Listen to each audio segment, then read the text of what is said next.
Стаж работы у меня большой, это больше 40 лет. В данный момент я работаю в журналистической дистанции сигнализации и связи 613, водителем автомашины. Ага. Почему я выбрал железную дорогу? Это были далекие 80-е годы. Я пришел с армии. И организация организовывалась такая, как ПМС. Набирались молодые парни. И я пошел тут, поступил к ним на работу. Послали учиться на машиниста тяжелых машин.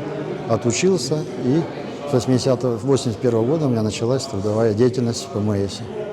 Вот так я работал. А в данный момент я работаю в 613, журналистической дистанции сигнализации и связи, водителем. Работа нравится. Нравится работа тем, что интересная работа, очень интересная железная дорога. Там много ситуаций таких, которые нужно вовремя исправлять, думать, головой думать. Она требует думать мозгами, да. Вот этим она и нравится. Я хочу воспользоваться этим случаем, поздравить всех железнодорожников Казахстана, в частности, свою организацию 613, журналистической дистанции пути связи, пожелать им всем успехов в работе, благополучия в семьях, самое главное здоровье, всего самого хорошего.